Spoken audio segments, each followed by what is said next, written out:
नारद जी ने देखा कथा का विलक्षण प्रभाव। नारद जी थोड़ा समाज सुधारक भी है। नारद जी ने दूसरा प्रश्न कर दिया, महाराज आपकी कथा से भक्तों का उद्धार तो मैंने देखा, संतों के हृदय में भगवान प्रकट हो गए, लेकिन क्या दुष्टों का उद्धार भी हो सकता है? पापियों का उद्धार भी हो सकता है भागवत कथा से? शनकादियों ने कहा हो सकता है। जितने दुनिया में पाप है वो एक व्यक्ति करे और भागवत की कथा सुन ले तो भगवान उसका उद्धार कर देते हैं। सुन के भरोसा नहीं होता, स्वाभाविक है, लेकिन इसमें दो शर्त है तब उद्धार होता है। इसका अर्थ है मत लगा लेना कि 10 करोड़ का घोटाला कर दिया। आजकल तो 10 करोड़ भी छोटे ही पड़ गया ने 10 करोड़ का घोटाला कर दिया और 10 लाख में कथा सुन ली तो बाकी सब ठीक हो जाएगा, ऐसा नहीं। हाँ, ऐसा नहीं होता है। इसमें दो शर्त है। क्या? बोले जो हमने दुष्कर्म किए आगे वो दुष्कर्म ना करने की प्रतिज्ञा कर ले कि आगे से नहीं करेंगे, और उसके बाद ईमानदारी से भगवान के भजन में लग जाएं तो भगवान पीछे के पाप माफ कर देते हैं, उनका फल भोगना नहीं पड़ता है। इस शर्त के साथ उद्धार होता है। बोले ऐसा कोई हुआ है? बोले हुआ है। हाँ, कौन हुआ है? बोले आत्मदेव नाम का एक ब्राह्मण था, बड़ा विद्वान और बड़ा संपत्ति वाला महाराज। हाँ, बहुत पैसा था उसके पास। उसके पत्नी का नाम था धुंधुली। अब धुंधली का जो वर्णन है यहाँ पर, बोले धुंधली देखने में बड़ी सुंदर थी, काम करने में बड़ी कुशल थी। हाँ, अच्छे परिवार से थी, बहुत सारे गुण थे, लेकिन 2 दोष थे। हाँ, ये दोष गुण से ही दुनिया बनी हुई है। दोष क्या थे? बोले वो झगड़ा करना उसका स्वभाव था। अच्छा लगता था झगड़ा करना। कई लोगों का स्वभाव होता है जब तक एक दूसरे से झगड़ ना जाए तब तक भोजन पचता ही नहीं। हाँ, और बोले दूसरा स्वभाव क्या था? बोले झगड़े में अपनी बात जब तक ना मनवा ले तब तक झगड़ा बंद नहीं होता था। स्ववाक्य स्थापिका। और उसके बाद बोले फिर बोले ये तो चला रहा था अपना आत्मदेव किसी तरह के, वो जानता था, विद्वान था शास्त्रों का, कि संसार ऐसे ही चलता है। सबसे बड़ा जो कष्ट उसको हुआ, संतान नहीं थी, ना बेटा ना बेटी। बहुत प्रयास किया उसने, सारा धर्म कर्म जानता था, विद्वान था, आधी संपत्ति सारे धर्म कर्म में लगा दी, न बेटा हुआ न बेटी हुई। आत्महत्या करने के लिए चल पड़ा। ऐसे जीवन से कोई लाभ नहीं, ऐसी संपत्ति से कोई लाभ नहीं। जंगल में आत्महत्या करने जा रहा था। एक सिद्ध महात्मा उधर से निकल रहे थे, उन्होंने देखा ये ब्राह्मण मरने जा रहा है। पूछा क्यों मर रहा है? बोले महाराज संतान नहीं, क्या करूँगा जी करके। हाँ, ये कितनी भ्रांति है दुनिया में। संतान नहीं है तो भी परेशान, और जब संतान हो जाती है तो भी परेशान। ये क्या दुनिया का संसार भगवान ने बनाया है। हाँ, अरे जिनके है उनसे पूछ तो लो कि वो सुखी है कि नहीं। हाँ, काहे को रोते हो, काहे को परेशान हो? अरे अपने ठाकुर को अपना बेटा मान लो ना। हाँ, अपना स्वामी मान लो ना, माता पिता मान लो ना, जो शाश्वत रिश्ता है, जो कभी टूटने वाला नहीं है। ये दुनिया के रिश्ते तो टूटने वाले। हाँ महाराज, उससे नाता जोड़ो जो हमेशा रहेगा। महाराज वो मरने जा रहा है। महात्मा ने उसके भाग्य की रेखाएं पढ़ी, सिद्ध महात्मा थे। उन्होंने देखा इसको 7 जन्म तक संतान नहीं। महात्मा बड़े कुशल थे, उन्होंने सोचा इसकी संतान की इच्छा अगर खत्म हो जाए तो सुखी हो सकता है। महात्मा ने कहा देखो भाई, मैंने तो गृहस्थ आश्रम स्वीकार नहीं किया, मेरे तो कोई बेटा बेटी है नहीं, लेकिन मैं तो बड़ा मस्ती में रहता हूँ, बड़ा खुश हूँ। ज्ञान वैराग्य भक्ति से युक्त महात्मा बड़ी मस्ती में थे महाराज। बोले तू भी महात्मा बन जा। हाँ, संतान होने से सुख मिलेगा जरूरी थोड़ा, तू भी महात्मा बन जा। लेकिन ऐसे कहने से तो कोई महात्मा बनता नहीं। आत्मदेव इतना बड़ा विद्वान, वो कहता विवेकेन भवेत किम्मे पुत्रम देहि बलादपि। बाबा जी आपका ज्ञान मेरे को नहीं चाहिए। हाँ, सीधे ही मना कर दिया। आप दे सकते हैं तो मेरे को बेटा दीजिए, नहीं तो आपके सामने ही आत्महत्या करूंगा, जिसका दोष आपको भी लगेगा। अब बाबा जी फंस गए चक्कर में। हाँ, उसके सामने आत्महत्या करेगा तो उनको भी दोष लगेगा। अब बाबा जी क्या करें। हाँ, कभी कभी दया में महात्मा लोग फंस जाते हैं। हाँ, अब उसके बाद वो महात्मा सिद्ध थे, शक्ति थी। उन्होंने देखा ये ब्राह्मण मर जाएगा, विद्वान ब्राह्मण है। अपनी झोली से एक फल निकाला। देखो, अगर अच्छा सिद्ध महात्मा है ना तो प्रारब्ध को बदल सकता है। फल निकाला, बोले जाओ पत्नी को खिला देना, पुत्र होगा। पुत्र तो हो जाएगा, लेकिन तो सुखी होगा कि नहीं होगा ये गारंटी मेरी नहीं। हाँ, पुत्र हो जाएगा। तो पुत्र के लिए दुखी है, तेरी मान्यता है पुत्र होने से सुखी हो जाऊं। ले गया पत्र, वो पुष्प हमारा जो फल था, वो धुंधली को बताया कि ये खा ले तो संतान होगी, पुत्र होगा।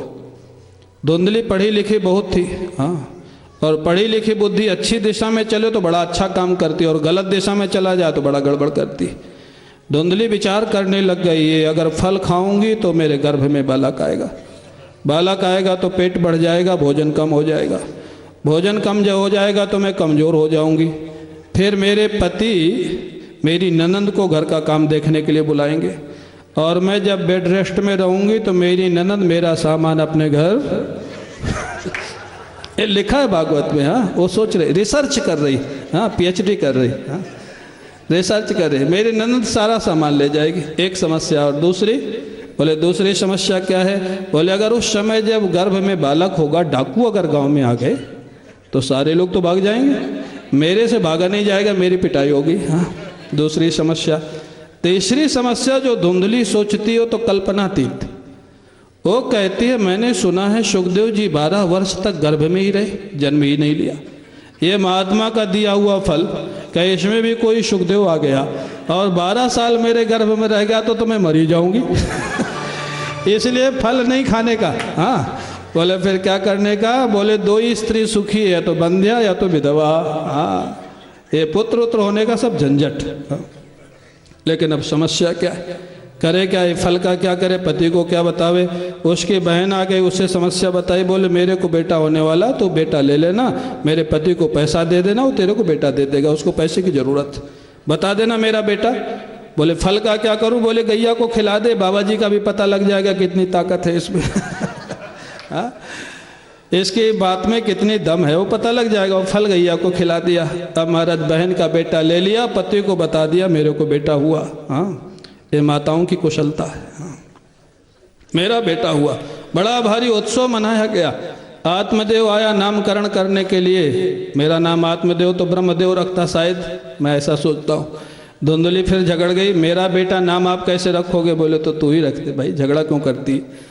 बोले मेरा नाम धुंधली तो मेरे बेटे का नाम धुंधुकारी। हाँ, मेरे नाम पे नाम रहेगा उसका। हाँ, ये जो अपने अक्षर पे नाम रखते हैं ना, ये भी पाश्चात्य कल्चर जो है ना, वेस्टर्न कल्चर। हाँ, ये अपनी भारतीय संस्कृति नहीं है, ये धुंधुली संस्कृति। एक अक्षर पे सभी परिवार के लोगों का नाम रखना मना है, क्योंकि अगर कोई ग्रह खिलाफ हुआ तो सभी के एक साथ खिलाफ हो जाएगा। बीमार पड़ेंगे तो सारे, हाँ, कोई तकलीफ होगी तो सबको संभालेगा कौन? ये मना है। एक अक्षर पे सबका नाम नहीं होना चाहिए, अलग अलग होना चाहिए। लेकिन आजकल तो खोज खोज के, इंटरनेट से खोज के, हाँ, उसका नाम का अर्थ कुछ निकले मत निकले, हाँ, लेकिन वो इंटरनेट से खोज के उसी अक्षर पे नाम रखे। ये गलत संस्कृति। महाराज धुंधली ने उसका नाम रख दिया धुंधकारी। अब भगवान की लीला ऐसी, गैया को जो फल खिलाया था 2 महीना बाद गैया के गर्भ से मनुष्य का बालक। महात्मा का प्रसाद था वो। कान बड़े बड़े थे। आत्मदेव ने कहा इसका नाम तो मैं रख दूं। बोले रख दो, तो गैया का बेटा, मेरा बेटा तो है नहीं। आत्मदेव ने उनका नाम गोकर्ण रख दिया। हाँ, गोह इव कर्णो अस्य अशो गोकर्णा। अब महाराज दोनों बड़े होने लग गए। धुंधकारी बड़ा दुष्ट हुआ, तो दुष्ट था ही। गोकर्ण बड़े संत प्रवृत्ति के हुए। धुंधकारी जब जवान हो गया तो माता पिता की पिटाई प्रारंभ किया। घर की संपत्ति ले जाता, शराब पी जाता। हाँ, सारे जितने दुष्कर्म था करता था, सारा संपत्ति नष्ट कर दिया। इसलिए पुराने लोगों में एक कहावत थी कि ज़्यादा इकट्ठा नहीं करना चाहिए। बोले क्यों? बोले पूत सपूत तो क्यों धन संचय।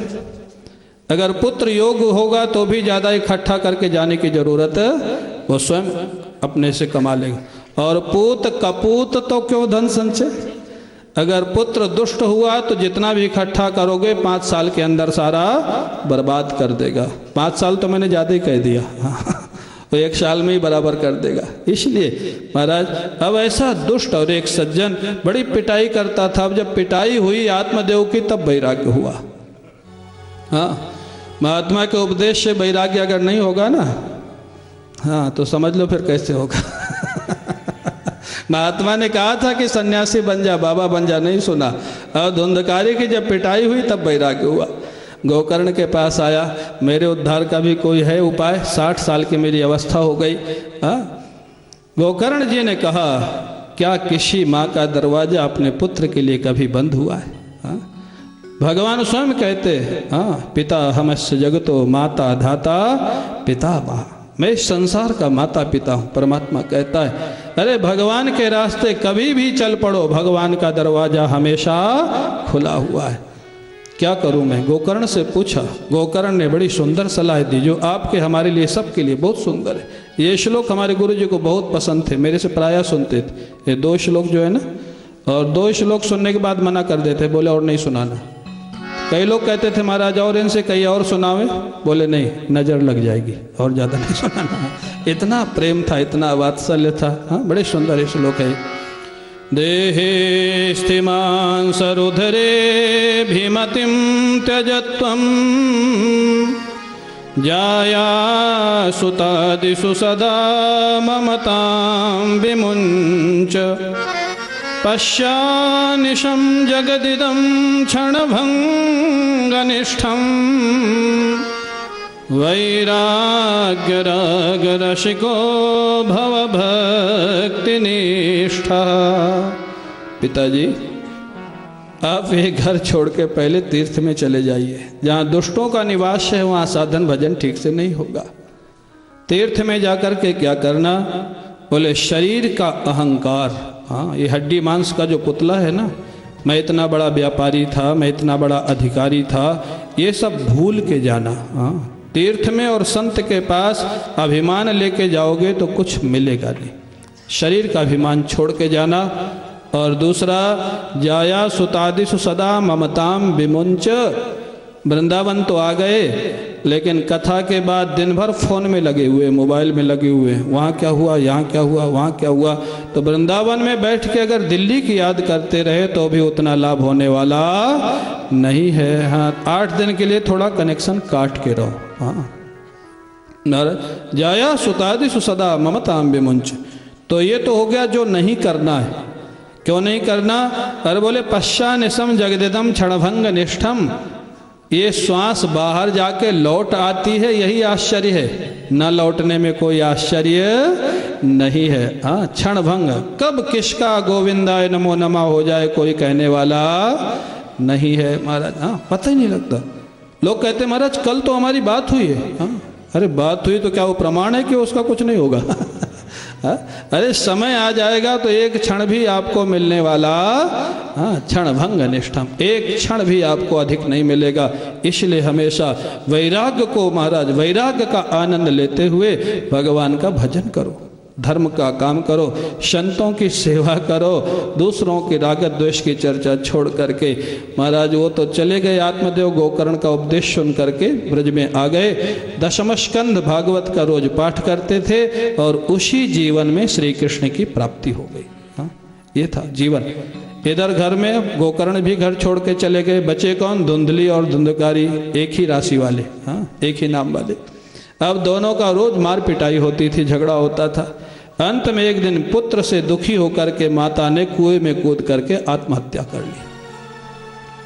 अब धुंधकारी अकेला सारा डाका डालता था, अपहरण करता था, शराब पीता था, बाजारू औरतों को घर में ले आया, सारे दुष्कर्म करता था। एक दिन बाजारू औरतों ने उसका गला दबा करके उसको मार डाला महाराज। हाँ, प्रेत हो गया। प्रेत, प्रेत जानते हो आप लोग? जानते हो? हाँ या ना तो बोलो। मिला है कभी?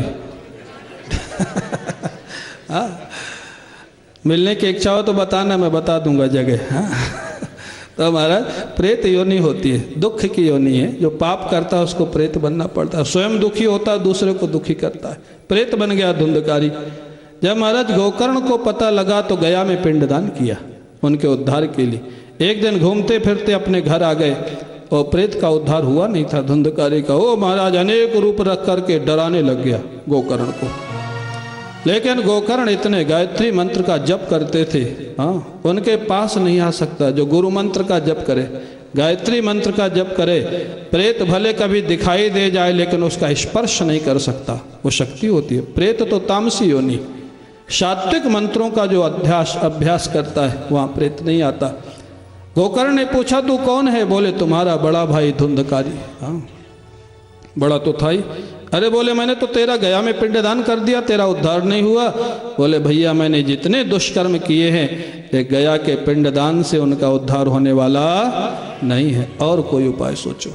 आश्चर्य हुआ गोकर्ण को, सारे विद्वानों को बुला करके पूछा, कोई रिजल्ट नहीं निकला। गोकर्ण जी ऐसे महापुरुष, एक संत का प्रसाद था ना, गोकर्ण तो उस फल से जन्म लिए थे। गोकर्ण ने सूर्य भगवान को स्तंभित किया, आप सबके कर्मों के साक्षी। हम और आप प्राय कहते हैं ना, कोई नहीं देख रहा तो भगवान तो देख रहा है। भगवान कैसे देख रहा है जानते हो? ये सूर्य और चंद्र ये भगवान के नेत्र है। आप किसी से भी कोई चोरी बचा सकते हो लेकिन सूर्य और चंद्र से नहीं बचा सकते हो। यही वहाँ गवाही देते हैं आपके कर्मों की कि इन्होंने ये किया था, ये किया था। हाँ, सूर्य भगवान को पूछा, आप सबके कर्मों के साक्षी हैं, आप बताइए इनका उद्धार कैसे होगा? सूर्य भगवान ने आकाशवाणी की, श्रीमद् भागवतान मुक्ति ही सप्ताहम वाचनम कुरु। भागवत सप्ताह की कथा सुनाओ तभी इसकी मुक्ति होगी, और कोई उपाय नहीं है। भागवत का आयोजन किया गया। अब प्रेत तो हवा के रूप में होता, वो बैठे कहाँ? एक 7 गांठ का बांस था, अंदर से पोला उसकी गांठ के अंदर बैठ गया। इसलिए कई लोग भागवत कथा में 7 गांठ का बांस लगाते, नारियल लगा के। आवश्यक विधि नहीं है। किसी को अगर संदेह हो कि उनका कोई पारिवारिक प्रेत बन गया होगा तो बांस लगा भी सकते हो, और नहीं संदेह है तो लगाना कोई जरूरी नहीं। हाँ महाराज, अब वो 7 दिन की कथा में, 1 दिन की कथा में पहली ग्रंथि का ध्वंस हो गया, 7 दिन में सप्त ग्रंथि का भेदन हो गया, जीव कोश ध्वस्त हो गया। वो धुंधकारी दिव्य रूप धारण करके प्रकट हो गया। वो महाराज बनमाला भगवान का पार्षद का रूप धारण करके बोलिए भागवत भगवान की। गोकर्ण जी के चरणों में प्रणाम किया। आपकी कृपा से मेरी पाप योनि तो छोटी ही, भगवान का धाम मिलने जा रहा है। हाँ, उसी जन्म में ये स्तुति कर रहा था कि भगवान का विमान आ गया धुंधकारी को लेने के लिए। गोकर्ण जी ने पार्षदों को रोका, ठहरो।